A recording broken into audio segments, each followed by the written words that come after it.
Welcome to the Barcelona Podcast, episode 176. Unmissable Opinions brought to you by the most influential voices in the FC Barcelona community.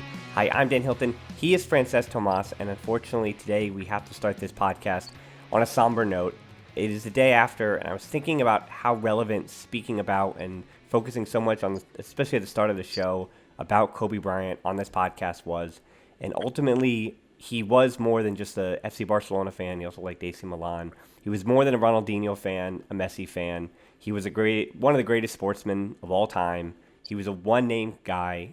You know exactly who we're talking about. He had such an important impact on all professional athletes. You can just see in the news in the hours afterwards. He didn't touch basketball, which obviously Francesc and I both really enjoy, but he touched all sports across all boundaries, and it seems to be even more sports. It was music, obviously the Grammys at the Staples Center last night, all those things, particularly though those of FC Barcelona players and all Lakers fans, like my friend and my co-host Francesc. So truly a tragic loss of life, including his daughter and the others on the helicopter, and I think it is fitting. This is where we begin today's show, Francesc. Hola, culés. Unfortunately, we have to be talking about something that should have never happened. Accidents do happen. I mean, life and death go hand in hand, don't they? But it's just, I'm still getting to terms with it. I mean, in Qatar, I didn't realize until I woke up in the morning, and apparently that happened around 11 to 12 hours before that. I'm flabbergasted. I am shocked. I don't have words to explain how I'm feeling. I have been crying on and off all day, really. For some reason, during work, I switched off and I didn't think about it once. But as soon as I came out, I turned my phone back on and sort of connected back with the world beyond my day-to-day job. And by that time, there were plenty of much more intelligent people than me, people that, fortunately for them, knew Kobe better and much more closely than obviously I do. I've never met the guy. I've never even been to LA. But the thing is, the way that in which he shaped who I am today, he will never know. And I'm not the only one. I mean, there's a huge Filipino community here in Qatar as well, and a lot of basketball following, and you can sense and you can see people sort of were far more down in the dumps today than any other day that I remember. I think that obviously, if you try to analyze who he was and what he meant for millions of people around the world, is just a person who is larger than life. And as he said himself, heroes come and go, but legends last forever. And he's a legend. Yeah, for sure. And you mentioned talking about just how you in Qatar are seeing those things a world away, because that's what he was. And I think the reason why we're talking about here on the Barcelona podcast today, again, not just with a connection to FC Barcelona, but he was a global superstar, could speak multiple languages. He played a huge role in bringing basketball to China. And I think he had such an impact on making the idea of sports and individual teams and players in particular, that number 8 or 24, the Kobe jersey, being something for people thousands and thousands of miles away to enjoy. Now, the 1992 Dream Team, of course, they broke barriers and made basketball an international game. But I even think as far as broadcasting rights and the sport of football and how that was able to get across, again, different countries, where it used to just be you support your hometown team, but it truly, with his help, became a global game. And again, it wasn't just the impact he had on basketball, but on all different sports. And obviously the tragic way is how it happened, as you mentioned. And it's in those moments when you remember why so many of us like sports, I think, as well. It is a distraction, it's entertainment, but it is a fruitful distraction that so often we remember is passed on by our family or friends. And that sports is something that we generally share with those around us. And I think for me, I may not have been a fan of Kobe the player, but I sure could respect, obviously, what he could do on a basketball court. He's one of the greatest ever. And, you know, for me, it was the same thing. Where last night I was just thinking, and yesterday, I mean, I see, for me, I lost my father about 10 years ago. And in those moments, when you think about how fragile life can be, I got good memories, though, of watching the Suns and the Lakers, my favorite player being Steve Nash, in the mid-2000s, that being before Kobe got Paul Gasol, and how much I loved watching those battles with my dad, where Kobe was surely not, you know, he was his teammates wouldn't have been starters or maybe even bench players on those Suns teams, and yet Kobe by himself was forcing it to a seventh game and doing all those things. And as we think about him and his legacy and remember him, I was also thinking sports-wise, what is greater than all of that, and an umbrella concept would be that Mamba mentality that we keep speaking about, particularly when I think of when he shot those 2 free throws with a torn Achilles, which is still one of the most absurd things I've seen in all of sports. Just an incredible feat of willpower to go out with a torn Achilles and still be just standing and knock some free throws down. And it was just his unfathomable desire to win, for better or worse, but for so many times just pushing the envelope and pushing those around him forward. And I think most importantly, though, above all else, as you had alluded to, Francesc, that these are the moments when I look at my wife and I hug her as tight as I can, because you do think about how life is. It's just so simple. It is these icons, these heroes, whether it's Kobe or Messi or these people that we almost idolize. They are just people at the end of the day. They are just people who were born and died just like you and me, the same thing. So obviously our condolences, and there's been millions and millions and millions of people in giving their condolences and prayers to the family, to Vanessa and all the other children. And of course, his daughter's passing and the other 7 people on the helicopter as well. It surely is a shame. And I think that, and I've been happy to see, the one silver lining for me, I've been happy to see the way that the entire sports world, again, where from football to soccer, to basketball, to baseball, whatever it is, every sport seems to, this has been a galvanizing force in a time where the whole world may be sad, but it seems like it's mourning together. And I think that's really, it just shows you the impact and the global importance of this sports figure. Of course, and I think that beyond all that as well, which obviously is remarkable, is every person has got their own story. Like, I remember growing up, getting up around 3 a.m. to watch the NBA semi-finals, conference finals, and NBA finals in the end. I have, still today, I've got VHS tapes all over my garage of all the games from the Shaq Kobe era. Recorded there that, I cannot even put them in a machine because I don't have that VHS player anymore.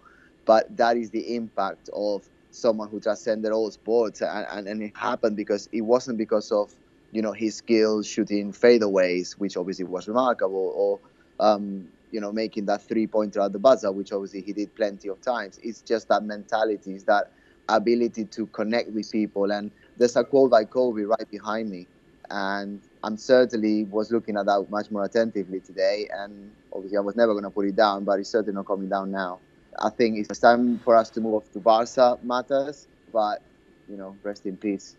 Yep, I agree. So it is a difficult transition, but we're going to try our best with the rest of La Ronda today. We've got a few questions here, so we appreciate, again, everyone staying with us with this. It was really nice to see as well the nice sentiments in the closed Facebook group and just in the entire Barcelona community. So this has been really nice to see. So I think we're going to move on here. We're going to shift gears a bit to a question. We're going to start by talking about Ansu Fati, and I think it is fitting as well that Ronaldinho, back in the day, that was a story that is circulating now. Ronaldinho had told Kobe that the 17-year-old Messi was something special, and it's not to compare Fati to Messi, but we're going to try our best to be speaking about another one of those players that we hope is a prodigy, with 2 questions from Abbas and Eric. They asked, have we witnessed the best of Fati already? Abbas says, which obviously Francesc and I are both going to say no. But we'll give the why in a second. And then Eric asked, do you think Fati is best served by continuing to regularly start, or would it be better for his future to spend more time watching and learning from the sidelines?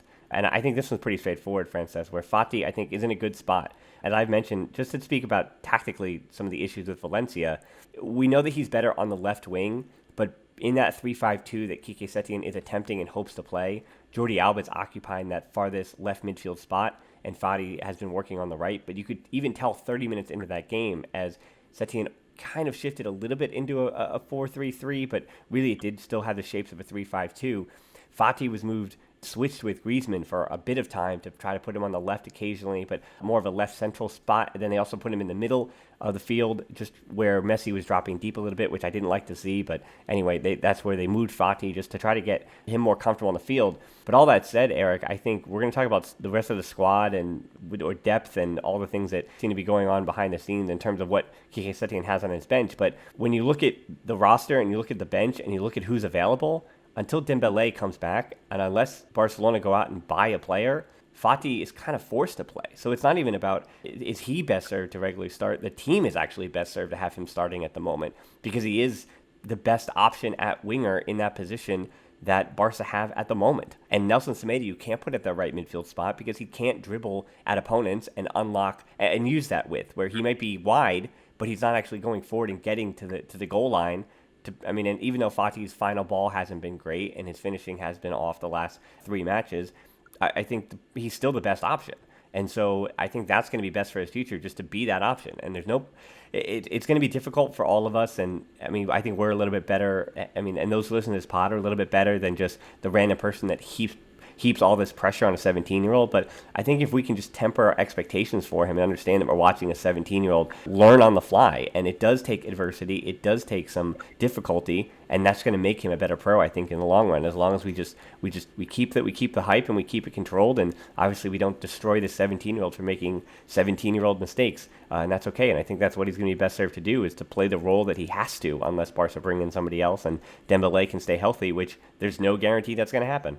Absolutely no guarantee, and I am counting the seconds for Dembele to come back and hopefully prove us all wrong, especially the ones that say that he cannot play sustainable football. In terms of Fati, just different perspectives here. From a selfish, individualistic, just thinking about Fati's career perspective, of course it's better that he plays. It is better that he plays anywhere rather than he's on the bench. Practice makes perfect, and that's never been truer than at the highest level in professional football. You can train as much as you want, but it's in real matches in which you've got the intensity, you've got the problem-solving sort of challenges, and you're playing against professionals, and that's what every player wants to do, whether you're 17 or 35. You can ask Ivan Rakitic and Vidal and all of those. I'm sure they'll give you the same answer. In terms of for the team itself, I think Kike has quite a great challenge, really, because obviously he started halfway through the season to do a job that he should have started back in July. So that's going to be difficult in terms of assimilating concepts, and he's just trying things as he goes. Normally he would have had 1.5 months or 2 months, and obviously all the preseason friendlies to work out what his starting formation, get along 11 is. But no, he's doing it on the go because that's what the board decided that he had to. And in terms of Fati's playing position, he's trying to put in where he thinks he fits. And obviously he's not going to be taking Jordi Alba out for Ansu to come in at 17 years old. I think that, if you're playing a 3-5-2, then the one further to the right in the 5, that could easily be Sergio Roberto, and you can put either Piqué, Lenglet, or Umtiti, or all of them in centre-back, but obviously he's trying something else. And I think from a whole team perspective, the more experienced, sort of ready now players that play, the better. But obviously, as you mentioned, that's not to say that Ansu isn't now considering who would be benched if he started. Yeah, it seems that the Carlos Perez to Roma deal is official, so you lost wing depth there. Where on the back line, Jean-Claire Todibo wasn't some kind of young 20-year-old savior, but he was the 4th center back. So now that he's been shipped off to Schalke, you mentioned, Francesc, you play 3 at the back with Umtiti, Piqué, and Lenglet, and one gets hurt. Who's the other option? Or if you want to rotate the next game. Exactly, you're totally right. I think that the 4th option at center back would be Araujo from Barca B, because otherwise the Todibo deal, it doesn't make much sense at all, but it would make even less sense unless they're thinking Araujo as a 4th center back. Well, yeah, and Chumi was the one who got a bench spot against Ibiza last Wednesday, but Chumi has not really been in form, and he's fighting in Barcelona B for a starting spot. So it's not like Chumi's form has been incredible in the 3rd division either. So I think it's a puzzling thing, and that depth and that roster that I spoke so highly about at the start of this year. Remember, it seems like I have egg on my face having said, this roster is so deep, and it seems like there's stuff at every position to work things out, and now just because of a continuation, and these are just bigger ideas, a continuation of bad business, summer in and winter out, and summer in and winter out, and I think it's not even just selling players on and not getting the proper funds for players, but it's every time where, again, I complain about the Todibo deal. There's just these puzzling matters, and it seems like Barca is losing these negotiations, and that's what's so confusing. And that's the other point where there is almost a nihilism and a cynicism, as we're going to move on from this question from Christopher, about what Barca can do in the transfer window, particularly about the scoring option. I mean, we all know, and I had a whole YouTube video about it last week, and people, I seem like they weren't really too receptive because there seems to be dwindling options as far as a lack of another scoring option if Barca were to bring somebody in. So Christopher asks, acknowledging the financial reality, does it make sense to spend 60 to 80 million euros now on a striker like Rodrigo, which seems high, which it is, knowing this might hamper our ability to get somebody potentially better like Lautaro Martinez in the summer? Or does it make sense to add a less long-term option but more affordable option? And Christopher does mention someone like Stuani playing for Girona in the second division, who's also been banging in goals at an incredible rate. And the only reason Girona is even top half of the second division at the moment is that Stuani is there banging in goals. He wouldn't lay out the headlines, but he addressed the issue without breaking the budget. Long-term, still to go after a striker really worth 80 million or so this summer. I mean, or as Christopher also mentioned, that I'll get to that, would another veteran striker with a proven track record, not like a Kevin Prince Boateng, that can provide a different, more direct option over the next 6 months? And there really isn't a long list of that. Especially, again, those older veteran players, they require a lot on wages per week, and that just makes these deals much, much more difficult. Yeah, I think that, as I said before, I think it would make sense to go for someone who will be more expensive and a longer-term solution. I know, the Catalan media reports that Lautaro Martinez has been the option that they've been looking for, but there just basically isn't any way because Inter Milan are not even given a starting price to start negotiations because, they're halfway through the season. Why would they? I mean, they are challenging for the Serie A Scudetto title, and for them it makes perfect sense to keep him. My understanding is, or it has been reported that there's a 111 million euros clause in Lautaro's contract in the summer, but it's only throughout a space of 2 weeks. I'm not sure why, but this is what the Catalan media are reporting. Maybe it is between contracts. I'm not sure. But I think that's the window that Barca should be pushing for. As to what to do now, I mean, it looks like Rodrigo is the most likely option. I wouldn't think that he would be starter. I think he will be benched behind Griezmann, even though we know that Griezmann is not an all-and-out striker. But I think that even with Rodrigo in the squad, if he was to join us, he would still be the best option. 60 million euros to me sounds excessive for someone who, could be what Paco Alcácer was, or someone who could be coming off the bench once everyone is healthy and, hopefully we sign a better long-term striker in the future. I don't think it makes much sense. For Barca to start banging in goals, there's two things that could happen. One is Luis Suarez miraculously gets recovered by some magic wand. So obviously that's impossible, so that could not happen. The other one is that Setién's system is assimilated by the players quicker than, to be honest, I'm anticipating that they would. And then they start playing more vertical football, because going back to the last match, the first half was just dead boring. And I actually have watched this week. I've had some time, and I watched an hour and a half long interview with Cruyff. It was the last one that he did in Germany. It was organized by Aspire, which is one of the entities here in Qatar, the sporting entities. Which probably just a coincidence, but it was. Then also I watched one of the games from the Dream Team, which was the Dynamo Kiev. I think it was semi-finals in the European Cup, in the Champions League. And to be honest, Cruyff didn't really play that horizontally. It was more vertical, and you had players like Koeman, for example, that used to do switches. So there was basically basculating towards one side so that they could unbalance the opponent's defense, and then quickly went back to Koeman, and then Koeman booted it the other way, and Stoichkov normally was incredibly wide open. And that is something that this Barca hasn't done yet. Clearly, there were spaces to be exploited that the players decided not to, and they were passing the ball back and basically having no effect moving forward. Second half of the last match was better. I think they clearly said, something was said by Setién and his coaching staff at halftime, and they started sort of looking a bit more risky, trying on one-on-ones, and basically moving the ball a little bit faster with more purpose. But, I think it's going to take time. I think it's a lot of concepts to be, and to be honest, it's very different from what we're coming from Valverde, because he's drifted so far away from the original idea of what Barca is that it's going to take a bit of time for players to get adapted back to that. But the thing is, being optimistic here, and optimistic and I think realistic, to be honest.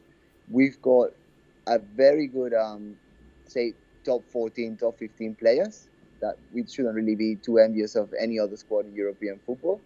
Um, and if the players start believing for sure, sort of eyes closed blindly, what the coach is saying, and they can start clicking and they can start understanding and executing, then I think we've got a chance of going further. But it's all on that. It's all about mentality. It's all about taking risks, and it's all about believing in each other without actually having the time to build the basis, because the Valverde replacement did not happen in the summer as it should have.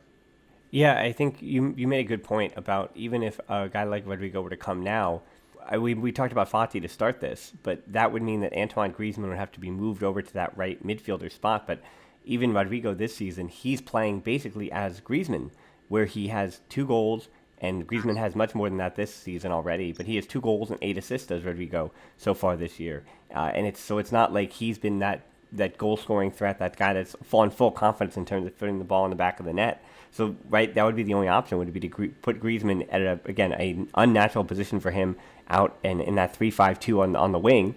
And he's not a guy that's going to go and dribble and use that width either. He wants to cut inside and combine and be a part of that. That's where you get the best out of him. So I think, again, it's going to be the partnership between Messi and Griezmann that continues to push that forward. And it is weird, as I had mentioned just a few days ago in my search for a number 9 YouTube video, there isn't an option really that makes a ton of sense. I mean, even since that video, it is crazy to see. And this is what happens whenever you put a piece of content out in the world and on the internet.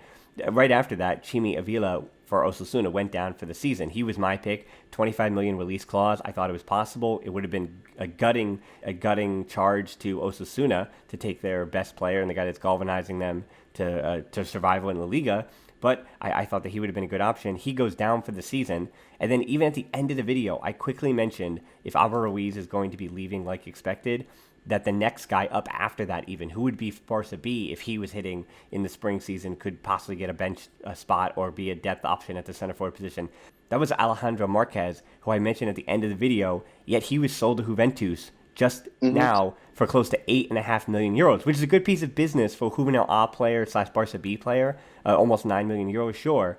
But he's sold, and coming back in the deal on loan is an attacking midfielder, Mateus Pereira, who it looks like he's probably going to be obviously expected to take Riqui Puig's spot with the B team, but he just got back from a failed loan at Dijon in Ligue 1, and he's also only on loan. So even if this player does well, this player who just failed a loan in the first division in France, even if he does well with Barca B, he's still not an option to buy. And then piggybacking off, and I know it sounds pretty negative and get off my lawn, but piggybacking off my La Masia tirade from last week, after Álvaro Ruiz, again, who is still at the club, but could still be heading out soon, probably on a permanent deal, though, because of how long negotiations are taking. The next man up now is Ray Minaj, who was just bought from the B team from Albacete for less than €1 million, which I guess is a good piece of business, sure, but he was bought for so little money because he's a 22-year-old who scored 3 goals in the second division so far this year. And he was bought for Barca B, not for the A team. He's not a guy that's going to be backing up Messi and Griezmann, and then you jump to a guy that was almost failing out of the second division and signing for Barca to join Barca, sure, but in the third division.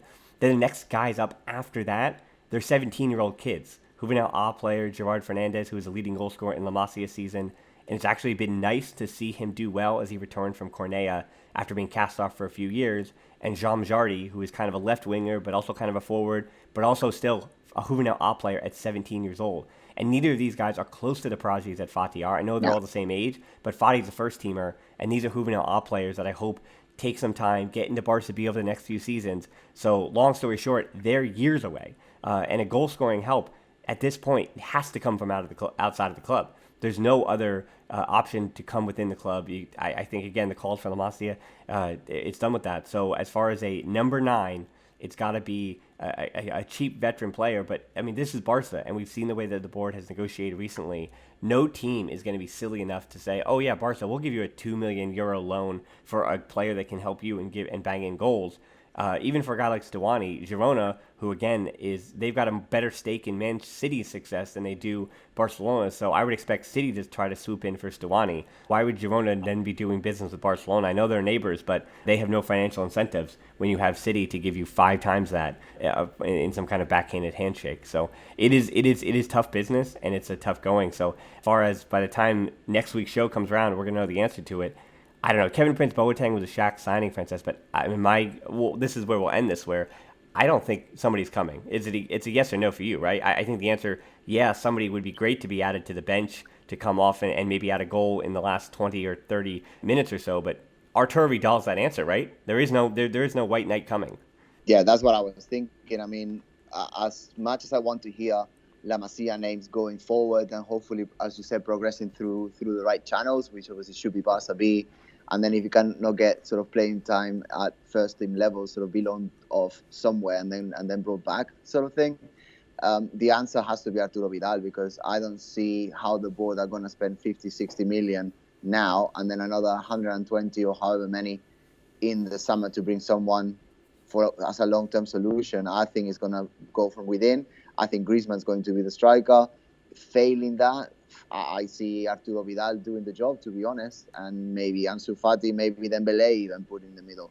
But bringing someone from the outside, I just don't see this board doing it, to be fair.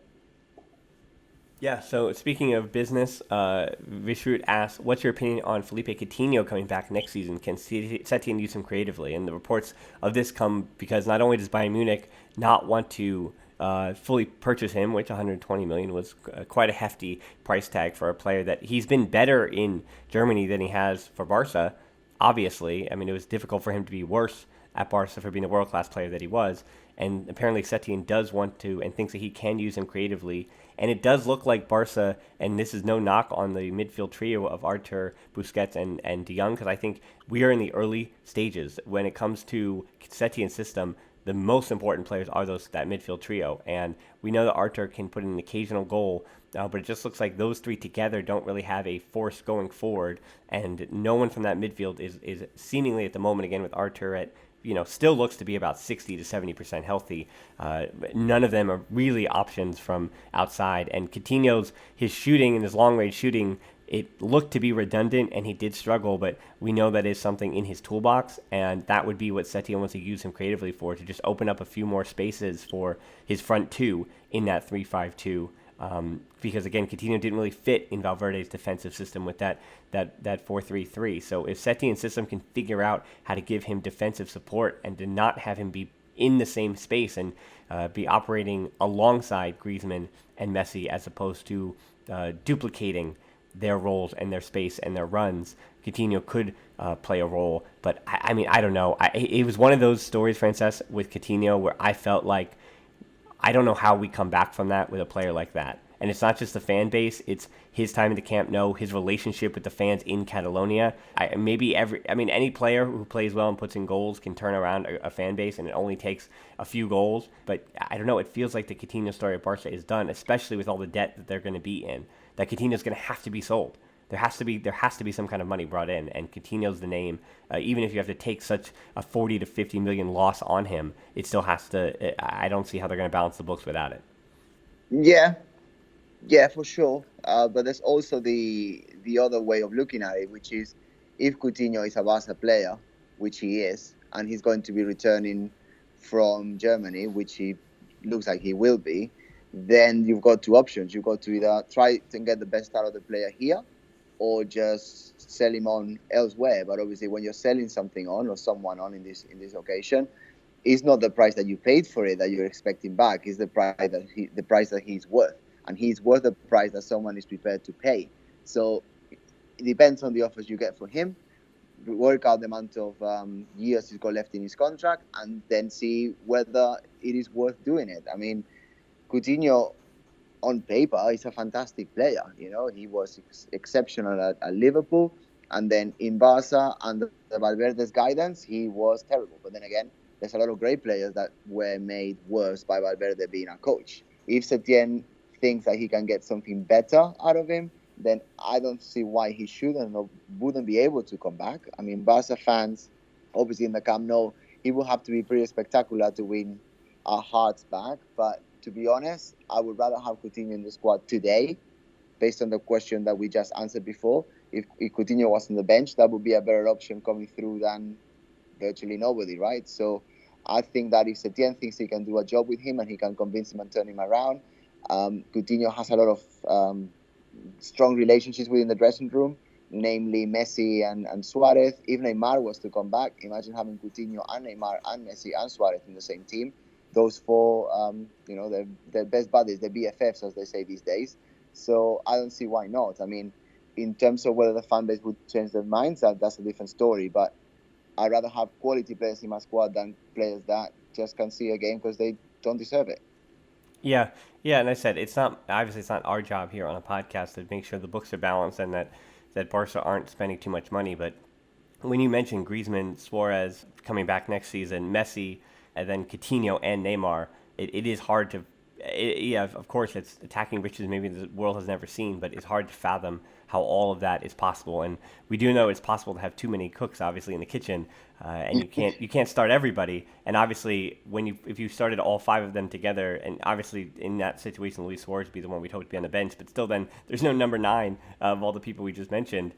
You can't start all those attacking players, and then you're not really playing defense. But all that said, filling in the squad behind those stars, I think is the thing that we're going to continue to talk about, and that's where I get most puzzled this season, where Pancho does ask about the Carlos Perez, where it seems like Setién didn't really trust him. So why would you ship out a player that, even though he wasn't some kind of incredible starter breaking onto the scene, he did seem to have a bright future, and he did have Barca DNA. You could see it at times, and he is inconsistent and all those negative things, but he was coming in off the bench, and it seems like the attack has been completely gutted, and it has to do with injuries to Suarez and Dembele more than anything else. And Alex Callado had a brief and I thought bright cameo, so we could see some more Callado. But as far as that, yeah, it seems to be puzzling to me that it seems more and more players are just, they're not even shipped out, but there's no replacements coming in.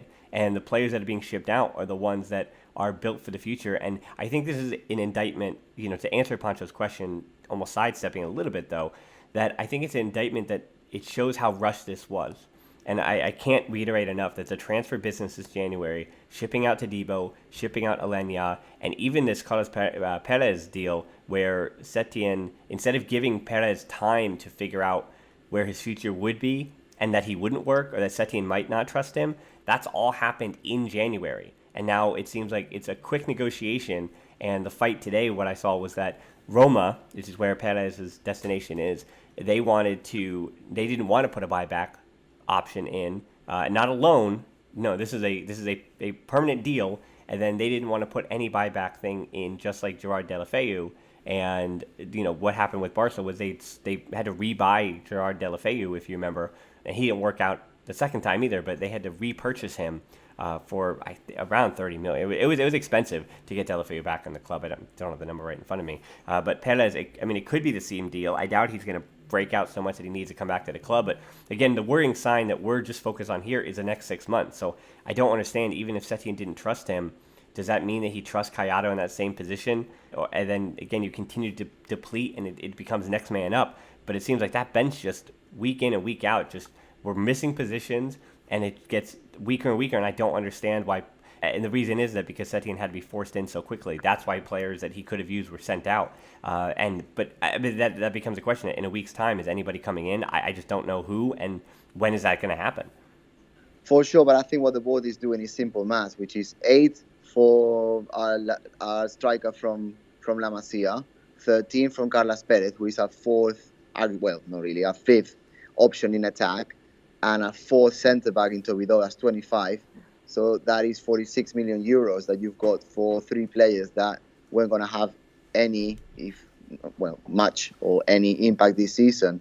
If you got 46 million in the bank and you put it towards good use in the summer, which obviously is the asignatura pendiente, which is the next challenge for this board to prove, then it makes a little bit more sense, to be honest. And this is something that Barca, in terms of selling youngsters, they've never really been able to do and get any profit. And if you think about 8, 9, 10 years back, people like Villa leaving us for free and all sorts of weird things, and like Mascherano leaving for free. And if the board are getting more clued up in making business that way, that's better. Obviously, you can also argue those players should have stayed. But I think that I know why they're doing it, and it is to get money in the bank so they can be used for a larger, sort of bigger star coming, hopefully now, but Yeah. most definitely in the summer. Yeah, I think you're absolutely right. Though I forgot, Frances. Artur Turan is back at the club. I completely forgot. Yeah, well, that's like having Boateng back, isn't it? You may as well put Well, them both as. yeah, he's never going to be practicing. Obviously, he will not be Just tell featuring. them because between Boateng and Turan, they may do half of one. So yeah, very exciting times. Yeah, did not expect to see Artur Turan. Of course, that was a joke, but it's even one of those things where, as I said, it's almost the opportunity cost. It seems like it's going to be a waste of time because for him to be sold or business to be done, sure, a lot of it's done the legwork by his agent, but he's still going to have to be sold. So it's still a waste of a phone call by somebody at Barcelona. It's still going to have to be on the phone trying to get this guy out of the club so they don't have to pay his wages. So that's still business that has to be done. So, I mean, could you imagine if in the next few days, instead of being on the phone to try to get a loan for a player to help reinforce the team this season, they spent all their time on the phone trying to get rid of Artur Turan's wages. So again, it's a lot of poor business that happened, and I don't know. You just say the board is sweeping thing of who to blame, but certainly issues have compounded. And you're right, Francesc, that I think the transfer strategy at the moment is to sell the assets they do have. Obviously, there's like a lot of guys that are protected. It won't be sold, and the guys that are to be sold, whether we thought it would be Vidal, who seems completely essential to what they're doing right now, and a guy like Yep. Rakitic, who is very difficult to sell. You could tell that to get the right price on Rakitic, you have to sell at the right time to the right club. And if that club never gives you a call, or you can't figure out which club that is, it's silly to take a loss on a player like Rakitic, who still is such a quality player, and you kind of almost have to wait. And maybe this is now the second transfer window that they've had to wait. Maybe they did try to get rid of him over the summer, and maybe they have tried to make phone calls now, and it's just it's not taking for a player that's probably worth 60 million still. Because I mean, Rakitic is still a quality player that could reinforce any midfield in Europe. It seems like so. I think Yeah, but if Eriksen went for 20 million, I think that you'd be lucky to get 35 for Rakitic at this moment in time. well, that become. It's funny you mentioned Christian Eriksen. I think this is actually where we'll end this. Is that Eriksen? It seemed like, well, first off, Eriksen is a quality player, sure, but I think it always seemed like he wanted by Florentino Perez, and there was a feeling that he was always going to be Real Madrid if he came to one of the big giants in Spain. And Barcelona surely should have been inquiring about him, but I feel like that Inter deal has been done for quite some time. And he was also, obviously over the summer, he could leave on a free transfer. And that was the other big part of why he was so cheap, though. It's basically obviously he'll sign a new contract, of course, but the reason he's so cheap now is because he's going to be out of contract over the summer when he'll have to renegotiate a new deal. So that's why he's so cheap. Rakitic still has years on his contract, so that's why Rakitic is going to be expected to still be more expensive because you're locking in more time and don't have to renegotiate that deal. So that's the one exception I would say there, and why Eriksen, I think he's unusually cheap because Eriksen is a player still worth 40 to 50 million. It was just the contract made it so cheap. Okay, agreed. Well, You convinced me.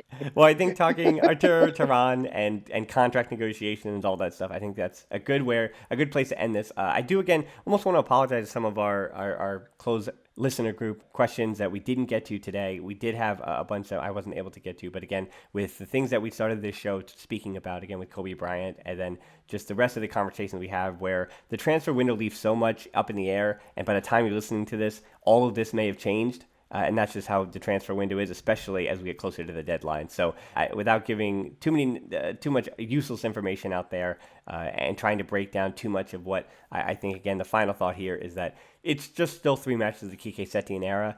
However, Barcelona is now looking up at Real Madrid, and Valverde certainly was having the team play a certain way, and it didn't seem to be advantageous for the club to be winning titles under Valverde the way they were playing. And it seemed like it was a collision course with the better, quicker, more aggressive and adaptable teams in Europe that were going to be meeting Barca and giving them a tough time under Valverde. But that said, the way Quique Setién does play, you can expect some of these results like this, and it's going to happen. So is this one of the worst ones of the season that Setién has to take on the chin, losing at Mestalla against a top 4 team in Spain, a team still alive in the Champions League? Or is this simply is this simply just one of many negative results that might be coming in a season that is going to be tough to get a trophy in? So I don't think those are answered yet. And I would say, again, as Francesc began his question with Setién about, this new manager has just been brought in. He only has 6 months till the end of the season to work with, and he has a lot of ideas. This is the kind of guy that you want working with a club all summer. So things might be difficult going forward, but it has only been 3 matches. So a little bit of calm must be required. The players, if they can buy into his system, I think all is possible, but there are a lot of big ifs moving forward. Yeah, and as you mentioned before, if he was here in the summer, things would be different. But he isn't. We need to deal with what it is today. Me personally, I know there's millions of culés around the world who feel the same way. We couldn't take another second, even if he was winning the wrong way with Valverde, ruining the very being of our club. And if we have to lose some games before we can win some and play the right way, then I'll take that. Obviously, at this time of the season, games are more crucial, but it's a necessary evil. You have to get worse to get better. Yep, exactly. I think youth has also been for too long. I mean, Ricky Puig is going to make mistakes, but I'm glad I get to see him make mistakes in the first team. Yeah, of course. And it's like every player. Everyone started somewhere. Iniesta started somewhere. So did Messi. So did Xavi. So did everybody. Puyol. Puyol couldn't string a pass together at the beginning. He was a very good defender, but he didn't add anything in attack. And everything and everyone got better. And without trust, without empathy, without sort of an end goal, change doesn't happen. So let Ricky play, let Ansu play, and let Setién get his scheme right. He may not stick with the 3-5-2 forever. He may go back to a 4-3-3. He may invent something else. But what is for sure is that what he is planning to do is far more exciting than anything Valverde would have ever done. So as bad as the first half of the last game was, and as boring as it was, it's never going to be like that again. It's going to be more horizontal. It's going to be risk-taking, and it's going to get better. So even though we may not win every game, at least things will be done the right way.